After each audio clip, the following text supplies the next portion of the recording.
The FRT-5 Floyd Rose, the most popular Floyd Rose in existence and still used today, called the original Floyd Rose. But in vintage Floyd Rose world, we call it the FRT-5. I'm going to discuss all of these variants of the FRT-5 so you can understand what the heck is going on. There's a whole hidden history of this before Kramer guitars, and it's good you know about it.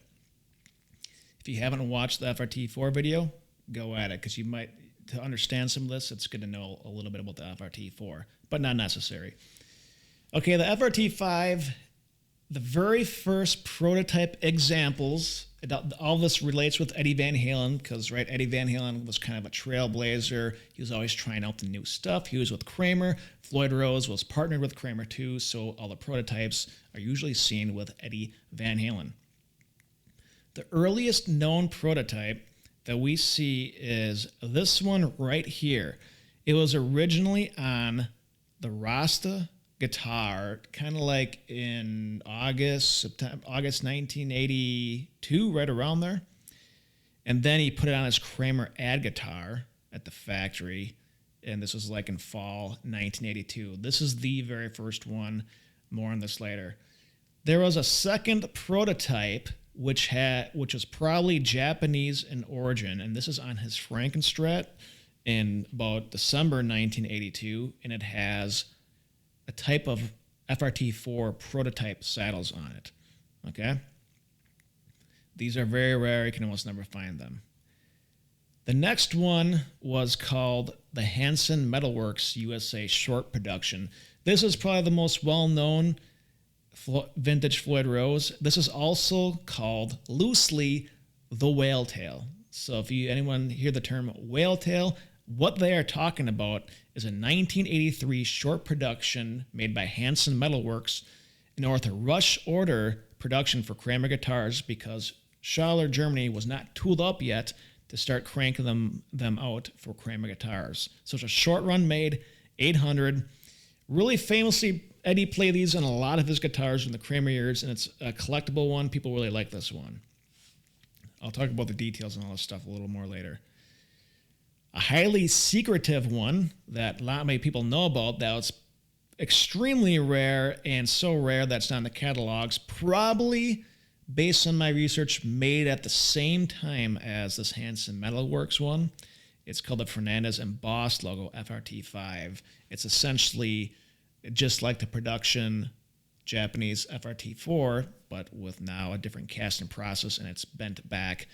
Domestic Japan market only, very, very difficult to find, not seen in the United States. The next version is what most people know is the Schaller Floyd Rose made in Germany. Schaller made the real Floyds. Okay, so these are all on Kramer guitars and used today, and these were probably the most popular. So the German Schaller Floyd Rose, this is the one basically everyone knows about. If they see one from the 80s, 90s, even 2000s, they look like this. Not much has changed. However, there are some differences over the years, which I'm going to talk about a little later. There's also this thing called an FRT-7, which this is kind of another separate thing, but Floyd Rose, when he struck a deal with Kramer, he was still contracted out with Fernandez guitars, and they could still make official real Floyds, right? And because before Kramer, if you're just watching this video, Floyd Rose was contracted with Fernandez, and he was actually partnering with them from like approximately 1980 to 1985. So before Kramer guitars, he was with Fernandez. He was still contracted with them during Kramer guitars. They didn't know about it, and kind of a funny story, because the FRT-7 is essentially a model to compete, an official Floyd Rose model made specifically to compete with the German FRT-5, Schaller made one, in Japan in approximately 1984, made for 1 year early, 1 year only.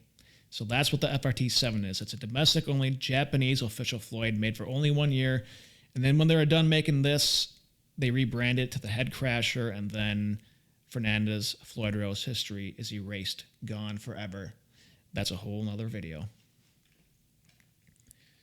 There are also some important clones to know about. So the very first ever FRT-5 clone is actually the ESP Magician. Very high quality, made similar to the Hanson Metalworks Whaletail, first seen in May 1983, very, very early.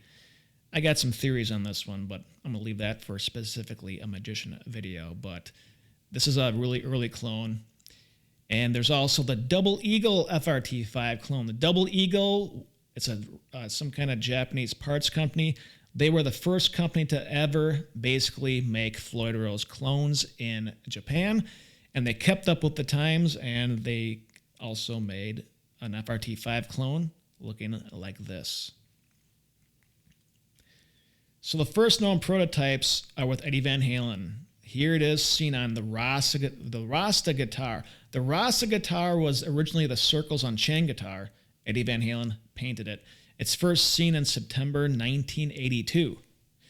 Then, when Eddie Van Halen went to the Kramer factory, visited in October 1982, he took it off the Rasta guitar, put it on the Kramer Ad guitar. Okay? It's unplated. It's got black fine tuners. And we don't know where the origins, where it's at anymore today. There's a second prototype seen on the Frankenstrat in December 1982. This one's probably Japanese in origin with version 2 FRT-4 prototype saddles. The final design of the Floyd Rose. Here's the Rasta guitar.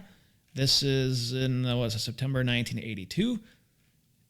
It's got a stainless steel rectangular string retainer. And it has, here's the Floyd Rose right here. Looks like it might be a little rusted at this point. Maybe, the base plate I don't believe is plated on this, but the saddles are. So then he puts it on the Kramer Ad guitar, this is a Walker body right here. It's one of the first Kramers that they made for Ed. He used this at the Brazil Central America tour in 1982. Here are some photos of the factory visit in October 1982. Here's Eddie Van Halen holding the version 1 prototype Floyd Rose. Here's Dennis Berardi. He's checking it out. He's got some players right there. Here's him working on the Kramer Ad guitar with the prototype version 1 Floyd Rose. Here is Dennis Berardi. Here is Andy Papiccio, who is the current Floyd Rose president, actually, at AP International. Here is photos with Ed in the factory with Ed, and here is the Kramer Ad guitar with the prototype FRT-5. In the back is actually the Frankenstrat with the prototype FRT-4 in gold.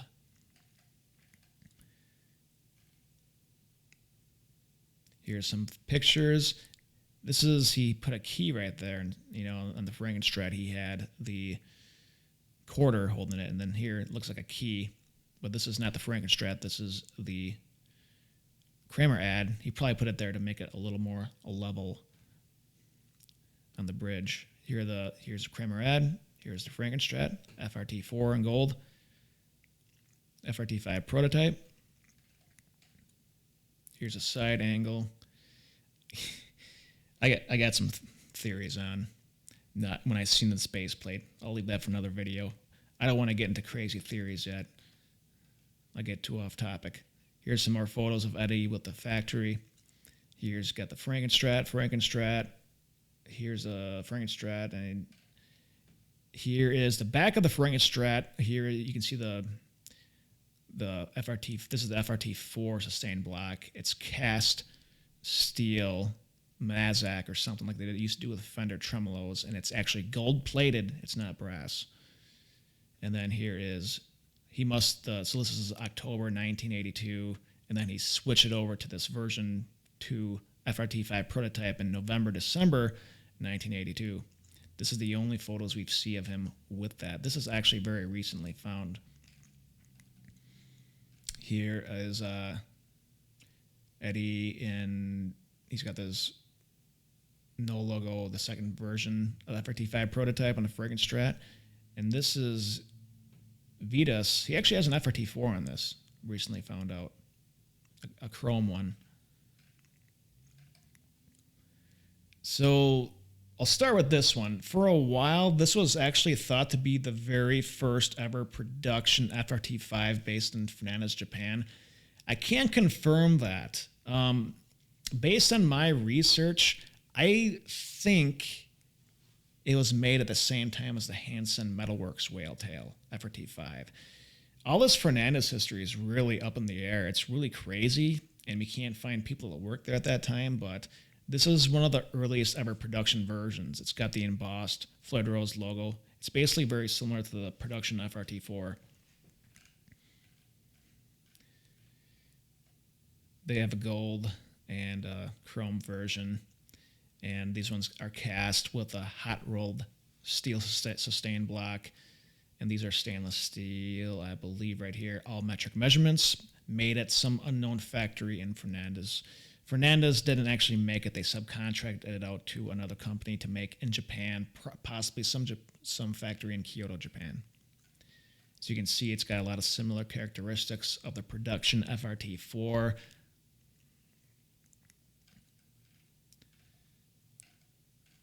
You can watch the other videos with that. It's got the T-block still. These are cast saddles.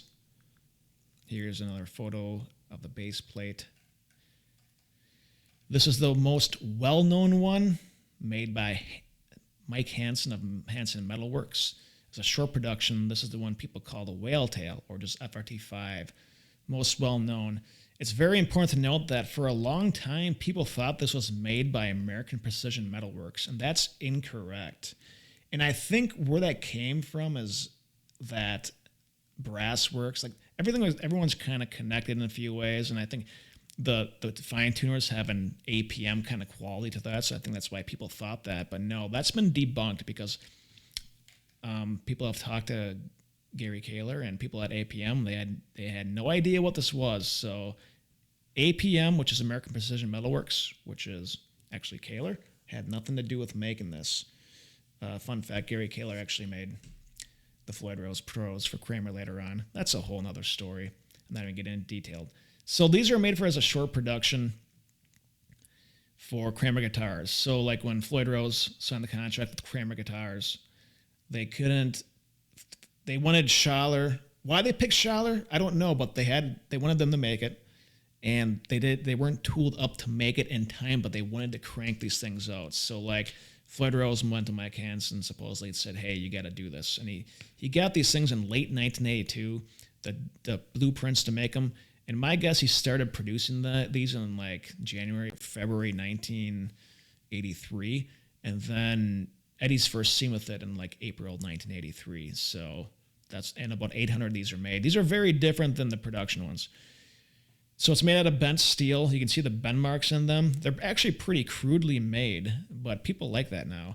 The Floyd Rose logo is stamped, and it's closer to the edge of the base plate. The saddles have more of a bullet teardrop style to them, a little shorter. You can see the mill marks on the front of them. The base plate's a little more square. These are all imperial measurements in inches. This is a 1/4 inch bar. Here's Eddie with it on the 5150. So these are really valuable. People want these for like replicas, and Eddie played this a lot.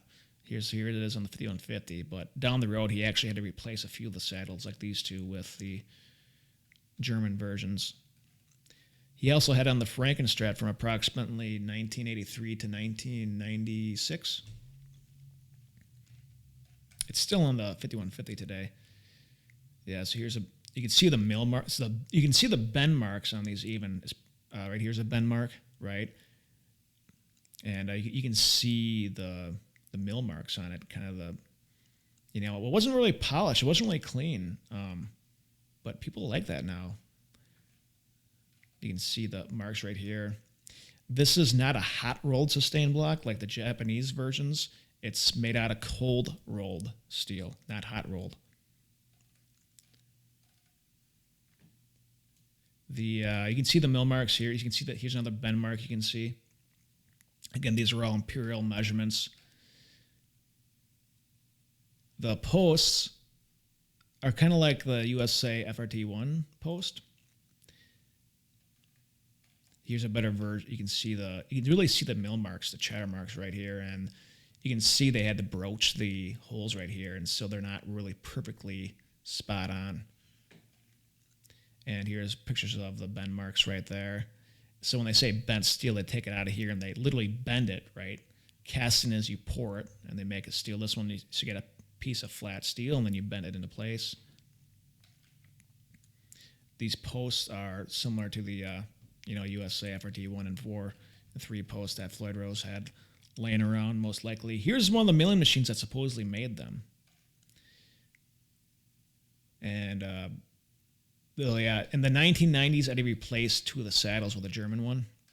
Here it is. He still has it on the 5150 to this day. He still has it. And here's an example.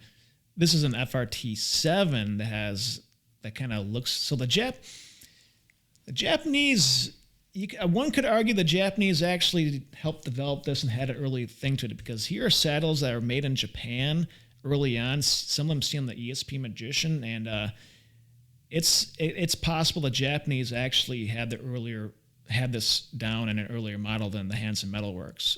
I guess we'll never know, but in Japan, you see these kind of saddles. These are a little longer than the whale tails, and this one's on the FRT-7, but you actually see these kind of saddles in the ESP Magician sometimes, and it's very, a person could, in a theory, claim that the Japanese actually possibly may have played a role and actually had a version earlier than the Hansen Metalworks version. We will never know.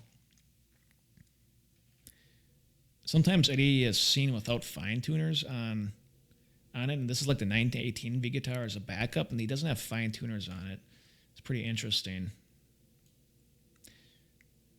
And ESP Navigator sometimes they had their own version of that, and they put it on their own navigators.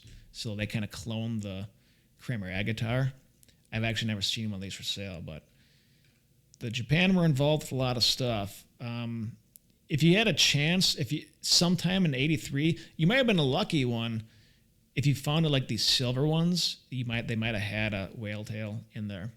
It's hard to say.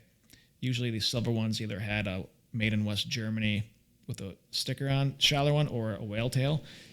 A guy emailed me a story how he actually got a whale tail, and he was actually quite angry because he thought it was made pretty rough, right?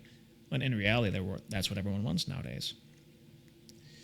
The first German Schaller production, these ones had some kind of stainless steel inserts. It's not full. It could be like a 400 grade. They're a little slightly non-magnetic. These are built the base plates are a little thicker on these.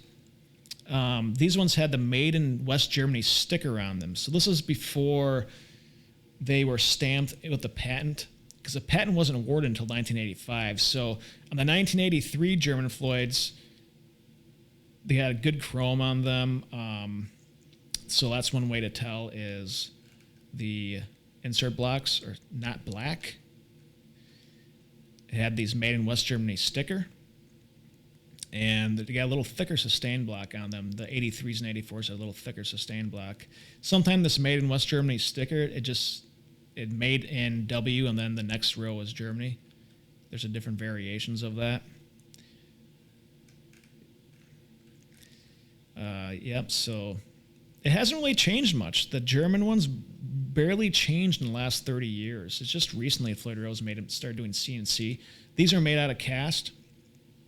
Everything's cast in these German ones. These are really high quality. Really thick base plates. The sustain blocks are not steel anymore. So unlike the Japanese and the Hansen Metalworks ones, those are all steel or cold rolled steel. These ones are made out of chrome plated brass, which is probably a cost saving measure as well, but it works fine. And here's a side view of them. Here's an example of Made in W, and then the next row is Germany, right? Just another version of it. Another thing with the German ones is the trem bar had a different mechanism to it. It didn't have the standard bolt, lock nut bolt. They had an updated version. The locking nut's a lot different on the German ones. Made out of cast. They don't got the humpback saddles anymore on it. Sometimes they came with these 11 millimeter wrenches. So the next production run in 1984, they had them in black, and it's really similar to the 83 ones, but now the insert blocks are black, not a kind of stainless steel kind of thing in the insert blocks in 83. Also, there are, in the 84s, there are no patent stamps anywhere in the sustain block. That's one way to know it's an 84. So if you got these insert blocks are black, not the stainless steel, and then you got no patent stamp on it, that's an 84. That's only on the fine-tuning ones. On the non-fine-tuning ones, the German non-fine-tuners, the patent stamps weren't ever posted on them, I believe, for the non-fine-tuning patents. So just a fun fact there. And the 84s, they don't have the Made in West Germany sticker. They have the Made in Germany stamp on the base plate. So that's one way to tell. Okay. There's a little video I made on the differences. And then the FRT-7 is very different. So Fernandez could sell the Schaller ones, but they could also make their own official Floyd roses because they supposedly had a contract with Floyd. So they made the FRT-7. It's really crazy. So what they did is they took the FRT-4 cast saddles, they made a different base plate, and it's kind of a little off to the side here as well. And they made it a little bit cheaper than the German ones because what they did is they made the sustain block a little cheaper, and they were able to undercut it by about $30 American. So a lot of people in Japan would buy these over the Schaller ones because it undercutted the price a little bit. And these are built really well, actually. Only built in 1 year, I believe, 1984, and then when the Floyd Rose contract ended with Fernandez, what they did is they rebranded this into the Head Crasher series. Is what happened. And there's a few different variants of this too. There's a no logo one, it's got like a step down thing on the saddle. Yeah, the Japanese stuff is really weird. Lots of things going on. I'm gonna touch base on that a little later. Hopefully that helped. That's a little brief history. Go to Vintage Floyd Rose. There's a lot more information. I just kind of scratched the surface, but there's a lot more information if you go to the website and read it.